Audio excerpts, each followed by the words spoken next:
Imagine waking up one morning and realizing you're no longer entirely human. I mean, you may look like it, but may begin to show certain deformities and alterations in body shape, size, or abilities.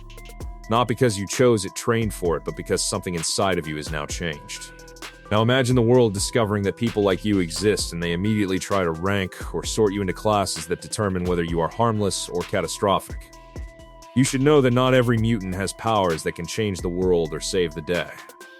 There are lots of them, from humans with barely noticeable abnormalities to others so powerful that they can destroy the world and rewrite history. Here are the 6 levels they'll use to classify mutants like you. Level 1. Epsilon Level Mutants. These are the bottom feeders in the chain of power. They are the powerless ones in a battle. Individuals whose mutations are useless, uncontrollable, or just marked by physical deformations that do not increase their abilities. Now, to explain better, these mutants have undergone mutations, particularly in the X gene, which have only caused modifications to their body's anatomy and physiology.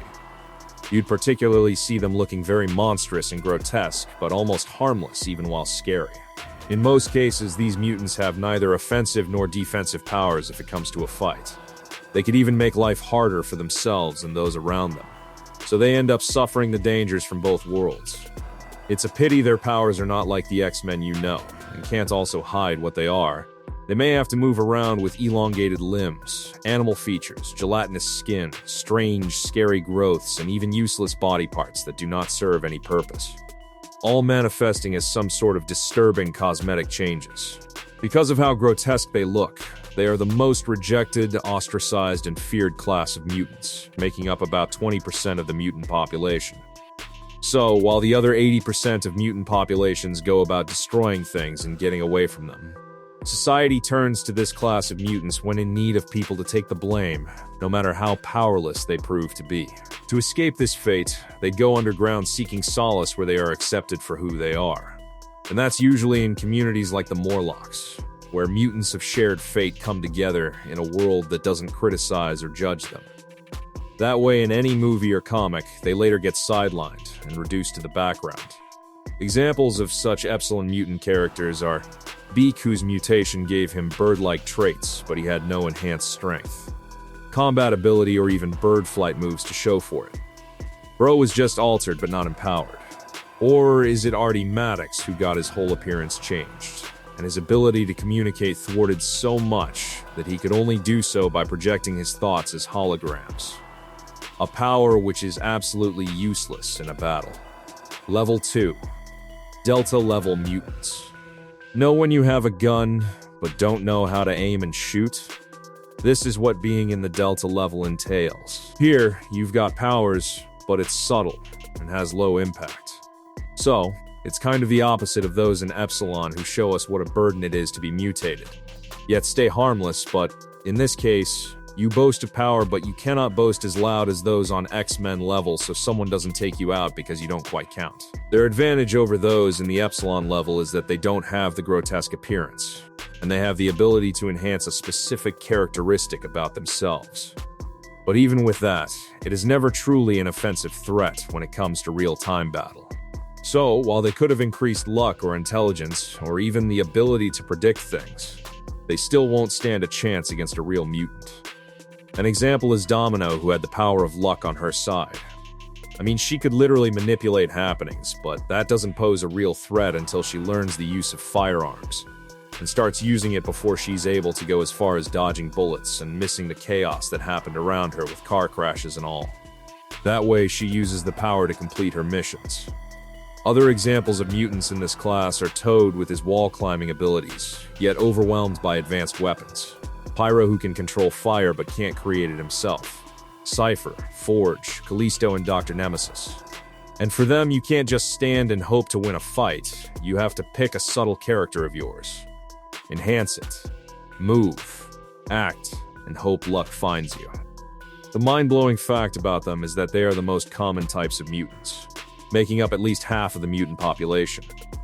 Meaning that they are the ones that can blend perfectly into society and live their lives with an edge in survival, information gathering, perception, and even creativity without being criticized. Our level 3 mutants, the Gamma mutants, do the exact opposite. Instead of blending into society, they stand out. I mean, even if they desperately wanted to, they wouldn't be able to hide from their calling. It'll be like telling thunder to be quiet as it rumbles. That's because their powers are so incredibly strong that they can't be used quietly. It also comes with physical marks that can't be hidden. Remember Nightcrawler from X2?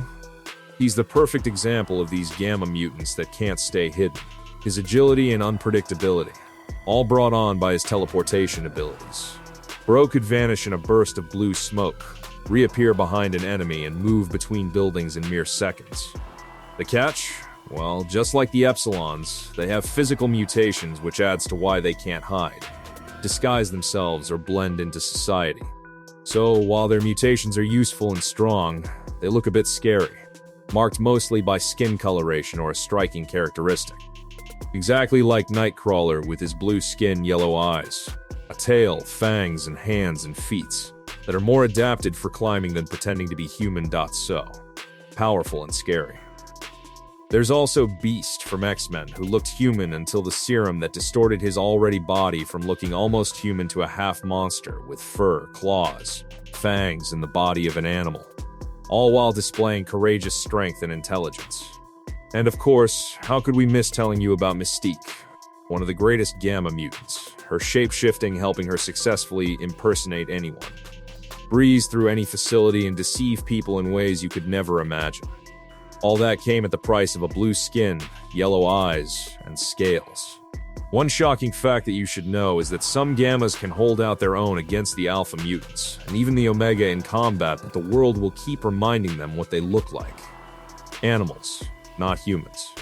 For our next level of mutants, what they struggle with is not how they look, but more of how their powers work. Beta Level Mutants. It's in this level of mutants you have those easily recognizable characters in your live action films. They are incredibly strong, with their powers almost on par with the alpha level mutants and can blend better into society, but the catch is that they'll still stand out for something they can't control. For those in these levels, their powers usually betray them whenever they try to live a normal life, or wouldn't work the way they want them to. These powers are so strong that they come with inbuilt drawbacks, limits, or side effects that they usually cannot control. Sometimes they'd battle to hold back or control their powers when in use, but will almost always fail. A perfect example of this mutant is the Wolverine. He's tough, has heightened senses that makes him a living weapon coupled with his iconic claws, but he can never hide his healing factor. Something we later discover to be repairing damage, keeping him alive and simultaneously poisoning him over decades. And he couldn't help it, or control it. Another well-known beta-level mutant is Gambit, who won our hearts with his card-playing weapon and ability to charge objects with explosive kinetic energy. Even with how well he tried to blend into the society, his physical mutation was evident in his red eyes and the black scleras around it. Other examples are Quicksilver with his incredible speed, and Rogue with the interesting ability to absorb powers just by touching people. Good as they might have been with their powers, their inability to control it made them vulnerable, and they'd have to find ways to adapt and overcome struggles. Next on the list are Alpha Level Mutants. One of the most capable mutants in terms of their abilities and without physical mutations that force them to stand out. They are the ones who have mastered their abilities and even refined them enough to walk through a crowd in a world scared of mutants, staying invisible. The Alpha Level Mutants are the ones with the balance of control of their raw power, and their looks making them able to live without the grotesque looks. They don't suffer criticism like the Epsilons, fade into obscurity like the Deltas, look animalistic like the Gammas, or fall to their powers like the Betas. They're good and can act human. A perfect example is Professor Charles Xavier. To ordinary eyes, Professor X looks very human. In fact, one could pass him off as some powerless handicapped human on a wheelchair. This is because of his lack of blue skin, scaly body, claws, or any visible mutation. This provides him the perfect cover for his incredible telepathic powers, helping him read minds, project thoughts, freeze rooms, and even locate all mutants on Earth, all while sitting at a fixed point. That and the ability to choose when to activate his powers, how far his powers can reach, makes him one of the most influential mutants. Other notable examples are Storm with her weather manipulations, Cyclops with his uncontrollable optic blasts, and Colossus with the ability to shift forms between metal and human. Omega Level Mutants.